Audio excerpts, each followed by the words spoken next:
ዳግምና ብሌን እንደገና አሁን ላይ ታረቁ።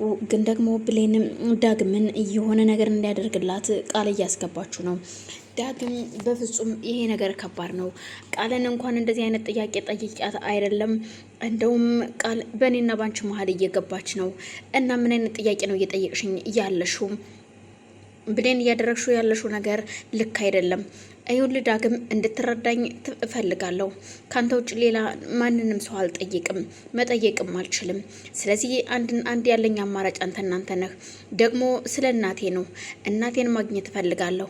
ስለ እናቴ ቃል በደንብ ታውቃለች። እናም አንድ ነገር ልንገርህ። ጓደኛዋ በቀደም ማታ ክፍሌ መታ ልትነግረኝ ስትል ታውቂያለ እኔ ችኩል አይደለው በችኮላዬ ውጭ ብዬ ከክፍል ያስወጣዋት። እናም ወደ ሳሎን ገብታ ከቃል ጋር ስታወራ ሰማኋትኝ። የሰማኋት ደግሞ ቃል ስለኔ እናት እንደምታውቅና ያለችበትንም ቦታ እንደምታውቅ ነው። እናቴ ደግሞ ሩቅ አይመስለኝም ያለችው ልክ እንደኔና እንዳንተ ማለት ነው። አንተም እናት ካፍንጫክ ስር ሆና እንዳታት ረጅም ዓመት እንዳኖርከው ማለት ነው። ስለዚህ እኔም እናት እንደዛን እየሆነችብኝ ያለችው። ስለዚህ ቃልን ታፈቅራታለህ፣ እንደገና ፍቅረኛ ታደርጋታለህ። ፍቅረኛ ታደርጋትና ለትንሽ ጊዜ ቃልን የኔን እናት እንደምታውቅና እንደማታውቅ ትጠይቃታለህ። ምክንያቱም አንተ እንደምትወዳትና የምታፈቅራት አይነት ከሆንክላት እሷ ትነግርሃለች። ከዚህ በፊት ትዝ ይልሃል ያቺ የውሸት እናት የተባለችዋን እንኳን አምናትለህ እንደነገረችህ አሁንም ቢሆን ስለ ወላጅ እናቴ ማወቅ እፈልጋለሁ። በወላጅ እናቴ መታቀፍ፣ መጉረስ፣ መጎራረስ እፈልጋለሁ። ከወላጅ እናቴ ጋር ቁጭ ብዬ መሳቅ መጫወት እፈልጋለሁ። ዳግም ይህንንም ደግሞ የምትረዳኝ አንተ ብቻ ነህ። አንተ እናትን ስታገኛትና ሳታገኛት የነበረውን ስሜትህን እስኪያዳምጠው ልክ እንደዛ ማለት ነው። እናም እባክህ ዳግም ንገረኝ፣ ተረዳኝ። እናም እባክህን ብትለው ዳግም ግን በፍጹም እንደማያደርገውና ቃል በጣም ከባድና አስቸጋሪ ልጅ እንደሆነች ይነግራታል። ቃል በጣም ከባድ ናት ብሌን፣ አንቺ እንደምታስቢው አይደለችም። ያን ጊዜ እንኳን አስበሿል። በዛ በአንድ ቀን እንደዚ አይነት ችግር ተፈጥሯል በደቂቃ ውስጥ። አሁን ደግሞ ምን ሊፈጠር እንደሚችል አስበሽዋል ወይ? በፍጹም ምንም አይፈጠርም። እኔ ሁሌም ወድሃለሁኝ። ስለዚህ ይህንን ውለታ ደግሞ ከዋልክልኝ ምንጊዜም አርቅህም፣ ሁሌም ከጎንህ ነኝ።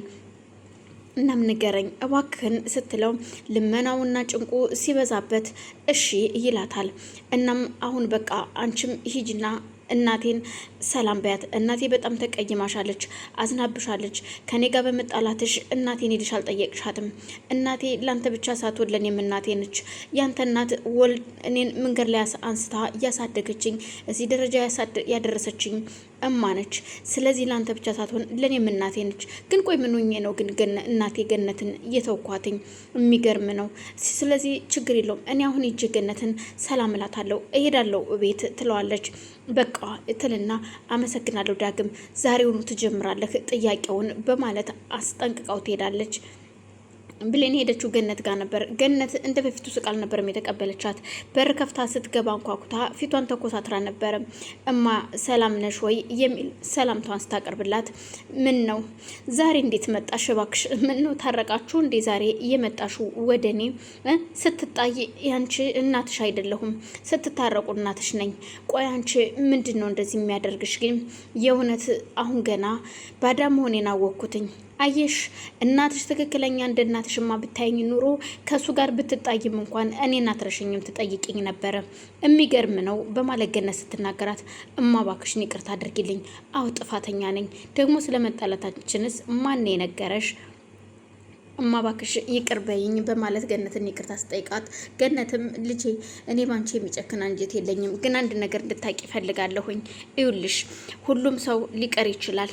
ከአንቺና ከዳግም ምረጭ ብባል እንኳን የምመርጠው አንቺን ነው ልጄ። እኔ አንቺን በጣም ነው የምወድሽ፣ በጣም ነው የማፈቅርሽ። ሁለታችሁንም የምለይበት ነገር የለም፣ ግን ምርጫ ቢሰጠኝ አንቺን ነው የምመርጠው ትላታለች። እናም ልጄ አይዞሽ፣ ለምን ቀረሽ ግን? መቅረት የለብሽም። በምንም ሁኔታ ብትሆኚ እንድትርቂኝም አልፈልግም። እባክሽ ብሌን አትቀይሚኝ ትላታለች። ብሌንም እማ ይቅርታ አድርጊልኝ፣ እኔ ነኝ ጥፋተኛ፣ እኔ ነኝ ያጠፋሁት። ምን አድርገሽኝ እንደተቀየምኩሽም አላውቅም፣ ለምን እንደቀረው። ሁልጊዜም አንቺ እናቴ ነሽ። ይብን ወላጅ እናቴን እንኳን ባገኝ መቼም አልረቅሽም፣ መቼም አልለይሽም። ሁሌም እናቴ ነሽ፣ በጣም ነው የምወድሽ በማለት እግሯ ስር ተደፍታ ይቅርታ ትጠይቃታለች። ገነትም ይቅርታዋን ተቀብላት ተቃቅፈው እየተሳሳቁ ቡና ለማፍላት ትዘጋጃለች። ብሌን ቡና ለገነት ልታፈላ ነው። ቃል እቤት ውስጥ ቁጭ ብላ እያለ በድንገት የሆነ ስልክ ትደውልና ስለ ሳሚ እያሰበች እያለ ለሳሚን ማሳሰር እንዳለባትና ከዚህ በኋላ ዳግመኛ እንዳይፈታ ማድረግ እንዳለባት ታስባለች። እናም ያላትን ፍላሽ ስለዚህ ለሚያስይዝላት ሰው በቴሌግራም እንደምትልክለት ደውላ ትነግረዋለች።